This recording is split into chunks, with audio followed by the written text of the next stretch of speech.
So if there's any questions, I can do my best to try to answer them. Is there any reports for Tom? Go right ahead.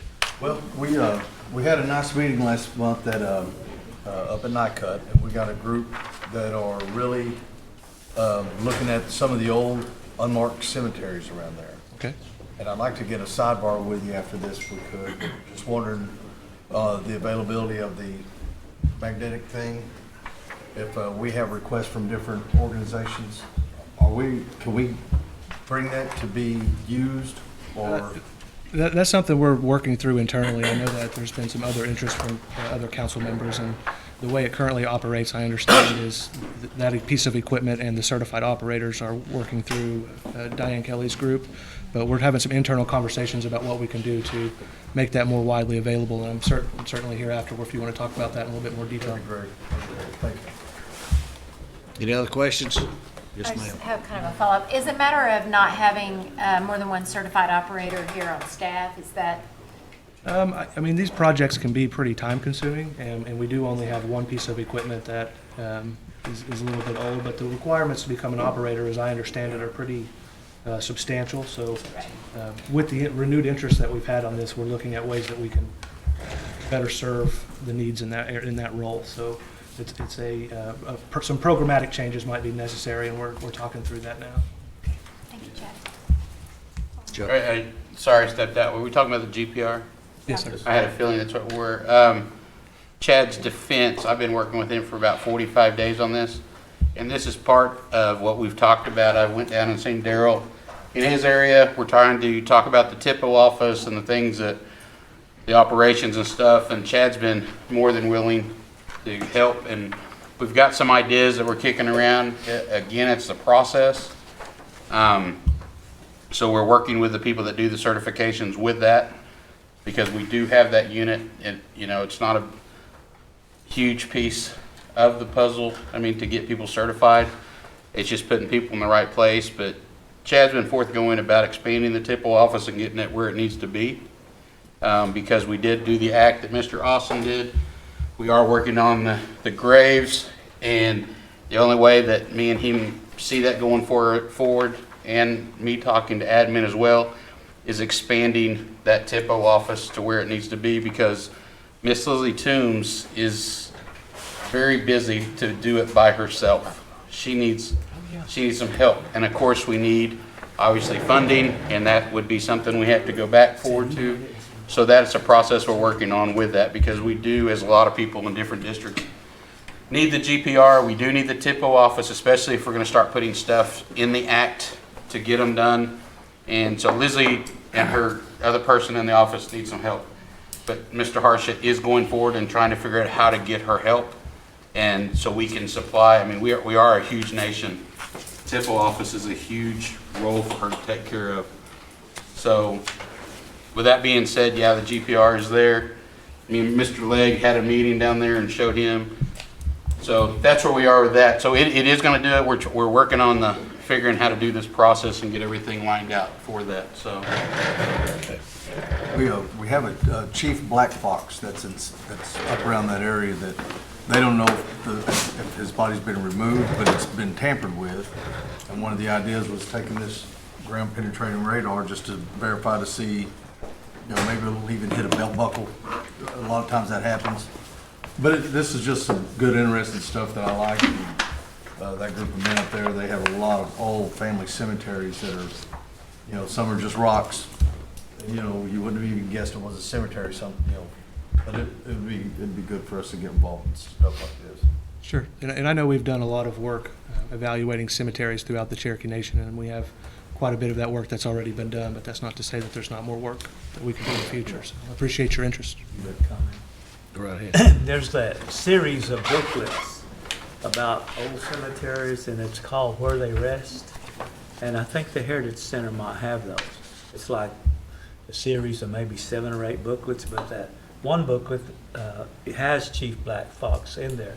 It shows the headstone there. But it's been removed. It's somewhere right there around Nycut area. But I know the guy said he had it in his barn. You probably met him. Right. Jerry. Yeah. Okay. Thank you. Thank you. Any other questions? Just a comment on that real quick. What you're talking about, that where the people lie, the other part of that goes with is that Tyner Timmons books that we talked about, where it literally shows the locations and the GPS coordinates and all that. You know, that is for Cherokee Nation. That's our book. Okay. Because that is wrote by Cherokee citizens that did that work since like 1802. Yeah. So I think they're up to 12 volumes now or something. It's up there pretty good, and it's a thick old book. So, and an update real quick, we talked about marking the graves last time, Speaker, about that, and Mr. Tim is working on that because we talked about the process with Janice and how we're going to do that, and so that's where we are. So that's why we skipped it this time. So, Okay. I mean, because it's going to take a little bit to cover that, and I want to make sure we do it right before we do it. So, thank you. That's all I have. Harley? Chad, I just want to talk about the hunting and fishing license again. I know it's been approved to the governor's office. Right. My question is do we know how many Cherokees, they all get licensed now, but I'll ask that. Is that correct? So we issue licenses to Cherokees within the state of Oklahoma that are licensed or required to have a license to hunt and fish within the state.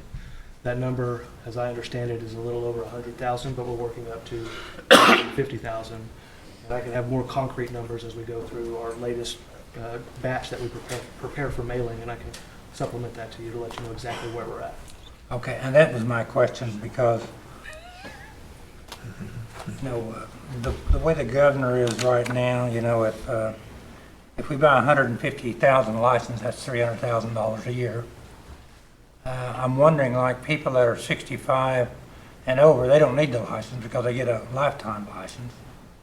People that already bought lifetime license, they don't need them. So I'm wondering how those numbers are going to work out. I don't know if there's any way you could ever find that out or not. I think you could find out any Cherokee over 65. I'm sure you can do that.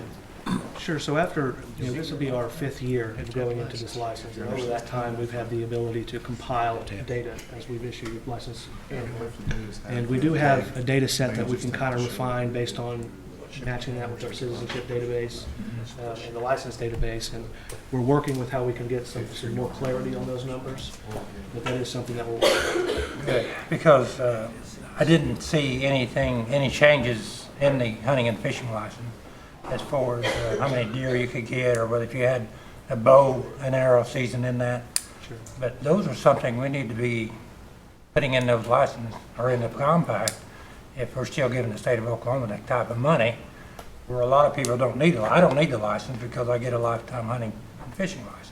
Right. So the data, you're working on it, so that's good. So I believe next year we can actually put some more numbers to that and actually change that hunting compact up for, maybe we could get more deer, more turkeys to harvest.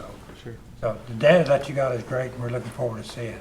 Okay? So, okay, sorry. Following up on that, since we've I was saving that kind of issue towards the end because I know it would be the one that would probably be most discussed, but maybe I can just kind of go in and explain where we're at with hunting, fishing compact that might answer some questions that are had out there. We did get the compact renewed on the 30th, which was a little too close for, I think, everyone's comfort, but in light of the current climate of things, it was a little bit of a heavy lift, and we finally got there towards the end of the year.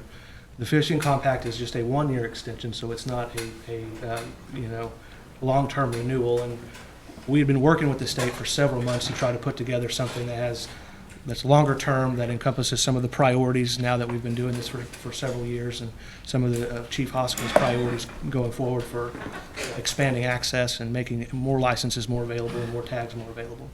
Those conversations didn't make it very far, and I don't believe that's the fault of the government agencies that we work with, the Oklahoma Department of Wildlife Conservation. I mean, they see the value of this program, and it's a unintended consequence of the current environment of things. But we did get there.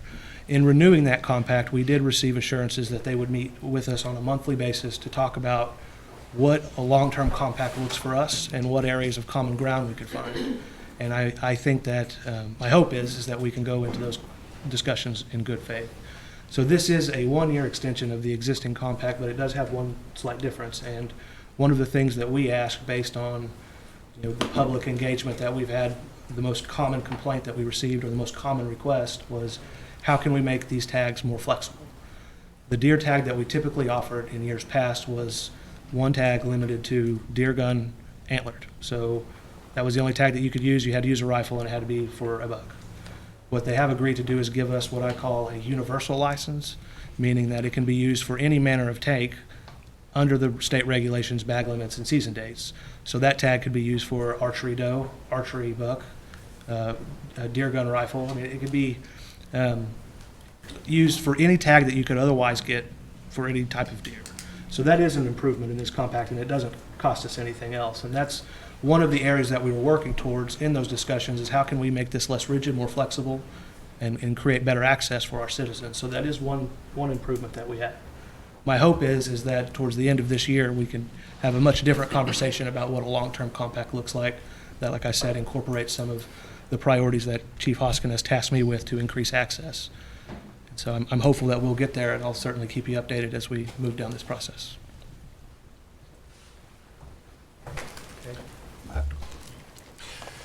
Yes, sir. So, let me get this straight. You don't have to request a license, you're automatically sending them out to everybody? So because the compact was so late getting across the finish line, honestly to no fault of our own, we asked for them to do two things. One, to automatically renew every license in their system that we issued in 2019, because those are eligible licenses under the compact, which they agreed to do. There was a 2 or 3 day gap period because it takes some time to batch those through, and they agreed because of the delay that they would not prosecute anyone for hunting or fishing if they had a previous 2019 license. And to my knowledge, there's been no instance of that, and I think we're past that point. Every license has been automatically renewed, so if you were to go to the Oklahoma Department of Wildlife website, you could see that you're renewed for 2020 with the flexible. You could get a copy of it from a dealer now. Sure. And it'll show it renewed with the 2020 Universal Deer Tag license. And we have finally received the electronic file from them, and we're going to be processing and stuffing mailings probably starting in the first thing in the morning. So they'll probably be hitting mailboxes to most everyone by the end of the week. Okay, that was my second question. When would they be mailed out? Yes, sir. But going back to my first, that really didn't answer my question. I mean, I know what we've funded, how many licenses we had in the past, but are we giving people license from the ones who request them, or are we just automatically getting them from everybody? So the way that this initially worked when we started this back in 2016 was trying to find a way to take the data that we have for our citizens and marry that to the state system that has certain requirements under their law. For example, there's folks who are unable to own or to get a hunting and fishing license for various crimes, child support, things like that. Right. And we had to look to find identifying factors that would traverse both of the systems: driver's license, social security card. For a lot of our citizens, we didn't have that information, and so we licensed everyone that we could with that data. And then we reached out to our citizens. We've had a pretty hard campaign over the last 4.5 years to get folks to update their information. And with that, we've been able to increase the licenses that we have issued over the last several years. One of the things that we've been talking about over the last year, and hopefully going forward, is what can we do to bridge that gap so that we can do this in a way that's more automated, that doesn't require individual engagement of the citizen to get a license if we want to provide it, because we want to provide it for them. And so I'm hopeful that we'll find some kind of bridge on that particular issue, and I think that there's some room to move. I think I agree with Councilman Buzzard too, that, may not be a lot of money, but we're obviously losing some money on people who probably don't need them, and they're getting them. Because, they either have lifetime senior citizens, or they just don't hunt. Or, they might have used to, but they don't anymore. So maybe even if we could check in that. But I guess my other deal was, having one deer, it is a great improvement that you can take it by any means, and it can be buck or doe. I think that's awesome. But I also think that needs to be a progression too, because in most people's lives that they do, if you're a hunter, your goal is probably to kill a buck and a doe. And, you're going to get the venison from a buck and a doe, and that was always kind of my goal, is to kill one of each. So, whether or not it's in the future, we could make it a buck and a doe, and if it's a universal license or even universal for a buck or doe with a gun, and then in addition, archery, you can do one with archery or a gun, you know, but I think it would be good if families were able to harvest 2 deer, you know, a buck and a doe in the future. I think you've done a great job of getting where we're at, but in the future, that's really kind of a big deal is the 2 deer deal, because that really kind of is what most families, I think, shoot for. And I can assure you that what I've been tasked with by chief is to find a way to increase access, increase hunting opportunities. And so that's where we're headed. Hopefully, the environment with the discussions with the state will yield a favorable result. And we'll certainly know that in the next 6-7 months. I applaud your all's efforts on getting this done, because I know things have been difficult. But, you know, I talked to so many people who said, man, it's November, I got my hunting license, you know, for next year. And they're all excited because they already had the Cherokee Nation hunting license for next year in December. They got it early, you know, and people do appreciate that. And they realize that, you know, you guys have done a good job on this. I mean, it's good that we got it, but, you know, the progression of getting better, I hope that, you know, we try to do that a little bit in the future. But a good job. I mean, that's some good work. Thank you. We always try to do better. Yep. Certainly our goal. Yep. Thank you. Hi, Chad. Chad, any chance any of those licenses include any extra for at-large citizens visiting Oklahoma? That is part of the conversation that we're having. Oh, I'm thrilled. Can you say that one more time? I want to hear it. That is part of the conversation we're having. But Yay! I will say that has been one of the points that the state has been most reluctant for reasons outside of our arrangement with them. There's other factors that they've been dealing with for decades that make that complicated, particularly for them. But that is one of the areas that we're looking at. That's one of the asks that we've made, and I'm hopeful that we can get there. And I will. The directive I've been given is to push to make that happen the best that I can, and I will do that. And I applaud that. Thank you so much. Thank you. Janice, I don't need. you're good? Yep. Wes? Just kind of more of a comment on this hunting and fishing compact. You know, obviously this governor, the way he's been acting, and now we have the looming case of the Murphy and McNack, which could change the environment as a whole, as a landscape that we deal within. I think it's great that we extended. Our citizens needed that. I really am just great that you guys were able to do that. However, moving forward, there also could be some other angles to look at because the governor that we're dealing with, and also these 2 cases. The game and the fish and the flora and the fauna in this area, it all belongs to the state. So that's the reason why we have these compacts, but our treaty right states otherwise, that we have the ability to do those things. Since it belongs to the state and we're having to do this compact, if we didn't do the compact and we started looking at the way that the Murphy and McNack case is setting up, that wildlife and that game would then now become property under where it resides, which would be our jurisdictional boundary.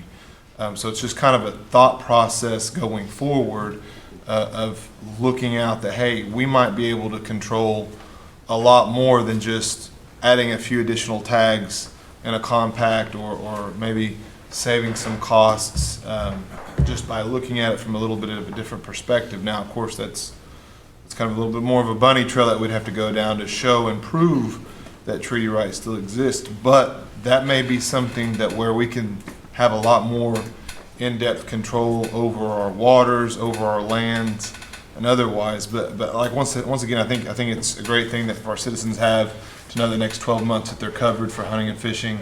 But it might be just a little different aspect to look at on the way things are currently getting set up in our politics and the tribal nation dealing with the state that we're at. So, but it's just more of a comment. But I appreciate you and I appreciate what you guys are doing. So, appreciate you. Harley, do you have a question? Yeah, just, I want to follow up, Chad, and correct me if I'm wrong, but in our compact as it is today, don't we pay the state of Oklahoma for $150,000 license, making it $300,000 a year that we pay the state of Oklahoma, And a while ago, you said we have about 100,000 maybe that gets them, so there's 50,000 out there that we're paying for that nobody gets. Governor of Oklahoma gets that money, I guess, or the Wildlife Department does, doesn't it? So I just want to clarify that to make sure I read the compact right, so. And that's the reason I wanted to know about the database, you know, how many has got lifetime license and stuff like that. And you said something a while ago to the fact, hope they don't raise it or nothing. Well, I certainly hope we don't agree to raise the license, because if we're doling out another $100,000 for a license we don't use, we're pretty generous to the state of Oklahoma like it is, so. And I just wanted to make sure I was clear on that. Well, and that's true. We do agree to issue up to 150,000 licenses. right. And part of the issue that we've had is making our data work in such a way that we can present it with what their obligations and regulatory requirements are to trigger the actual issuance of a license. For the state, from the state's perspective and ours, it is to our mutual benefit to issue as many licenses as we can.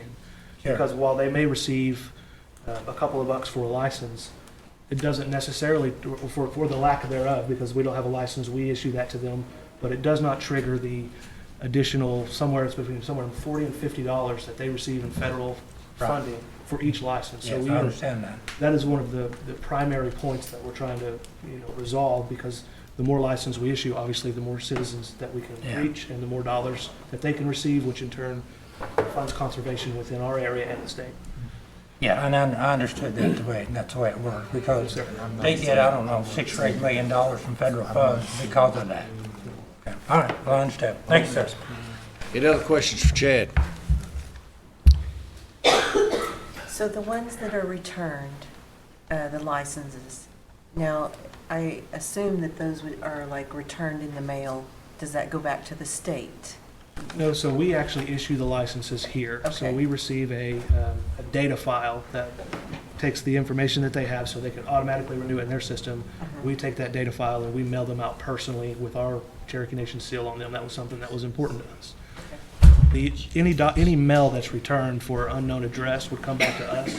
That doesn't mean that they don't have a license. It just means the address listed on their license is inaccurate. So if someone doesn't receive a license and they think that they should have, or they moved and didn't change their information, they still have a valid license with the state of Oklahoma, and I would encourage them to go to the website and download it, or go to the mobile app and download it, or call us and send us an update form, and we'll make sure that it's updated in the state system, and we'll also send them another one. Thank you. Any other questions? Just one quick more. So you said you said it's about $40 to $50 per tag that the state gets back in a subsidy, I guess, for the compact. Is that what it is? Yes, and that's a range. Because Right. The way it works is all of the total licenses that are issued by the state are compared with all the other states, and they have a funding formula based on congressional allocation that Right. determines, what proportion of that amount is going to go to each state. So it varies, and we're also working from numbers that are about a year to 2 years behind. Right. And so I would say, from the research that we've done in our office, I'm not a mathematician by any stretch of any imagination, Right. but I would say that number is somewhere between $43 and $50 per license that they receive in various funding, which would be in the form of dedicated conservation, training, wildlife management for the entire state, which has our compact, coupled with what the Choctaw has done, has brought a tremendous amount, tens of millions of dollars to the state for Yes. that. And that's what I was going to comment on. They are getting millions, but yet, since I was a kid, and now with all this money that's coming in, I've not seen any really initiatives or programs from the state in my district. I can't speak on everybody else's, but I do travel to a lot of other lakes, and I don't see much of what the Wildlife and Fisheries Department of Oklahoma is doing. I mean, it seems like I don't know where that money's going, where they're utilizing it. They may be utilizing it and can show it, but I'm not seeing it, and that means my citizens aren't going to see it. Sure. And that's why I'm kind of really adamant about maybe taking a different look at how we can maybe implement some things better, so it's more win for our people. I know you guys agree with that too. That's just kind of where I see it. I see the state getting, once again, a lot of fiscal reward for this compact, but yet we're limited, our citizens, to how many tags they can get, and we're having to fight for them on that. It's just kind of one of those difficult situations, and like I said, I hate to be in your shoes, but that's where I feel on some of those things. And I hear what you're saying. I know that, just because it's not readily apparent doesn't mean that it's not being circulated. And that is one of the things that is part of the discussion going forward. And I don't want to get into too much of the details Right. of that, but I mean, that's one area that we're looking at. Right, well, appreciate it. Yeah. Ted, you said the state's gonna meet with us monthly? That, at least monthly. Okay. Now, who are they meeting with? It's going to be people from my office and other folks from administration that are interested or want to be a part or available to be a part of that conversation. How would you accept, some feedback from the council? Just email you and you take it to that table? Absolutely. Well, we're always interested to hear any comments or criticisms that you have as to this process or what we're looking for. And I'm sure, in your office, you get phone calls pertaining to this or that, but just last week at school, I had somebody laughing. They, 3 of them, we had this conversation in one day about hunting and fishing. Of course, a lot of other calls and comments about it, so just email those to your office. Send them to me directly, please, and I will handle it. Then that'll get it on that table of discussions. Yes, sir. Thank you, Chad. Thank you.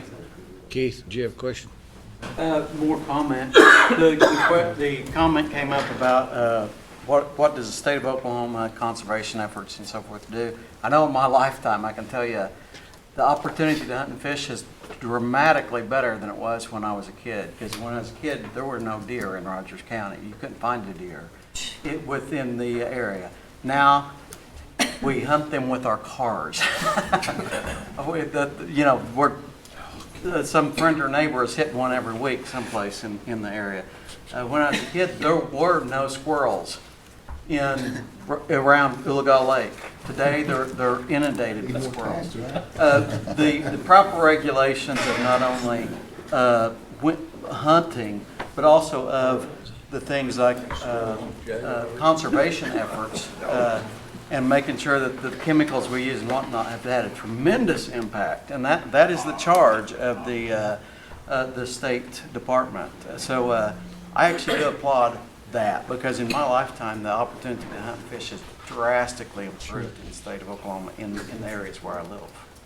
Right, and going back to the comment I made earlier, just because it's not readily apparent in the way that we understand this agency and the way that we understand their results, doesn't mean that the money that's generated from this compact or the money that's been previously generated over the years through hunting and fishing has not had a tremendous impact on conservation and wildlife throughout the state. It certainly has. I know on Christmas Day, I was driving to Westville, and a bald eagle swooped down over the highway carrying his prey in front of my vehicle as I was driving, and I thought, as a kid, I would have never saw that.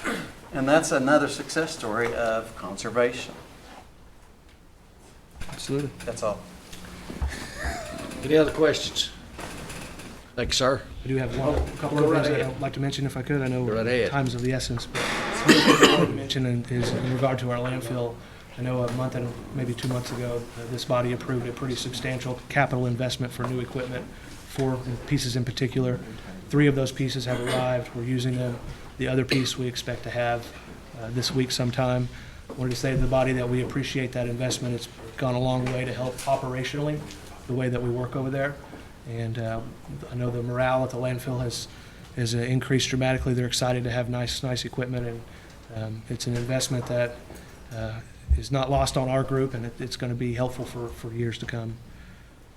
With that, that's all I have, and hopefully I'll have some more updates on some of the other projects that we're working on next meeting. Keep up good work. Thank you. Oh, just a second. Chad, just a second. Go ahead. No, I just said good. Oh, I'm sorry. I thought you said you had a question. Thank you. Old business, none pending. New business, Special Quest. Chair. Yes. I make a motion, we withdraw this resolution due to the fact that the leaseor dropped, does not make the lease. Withdraw. Yes. Got a motion and a second. All in favor? Aye. Opposed? It is withdrawn. Announcements, the next meeting will be tentatively scheduled for February the 10th. One more motion. Motion adjourned. We are adjourned.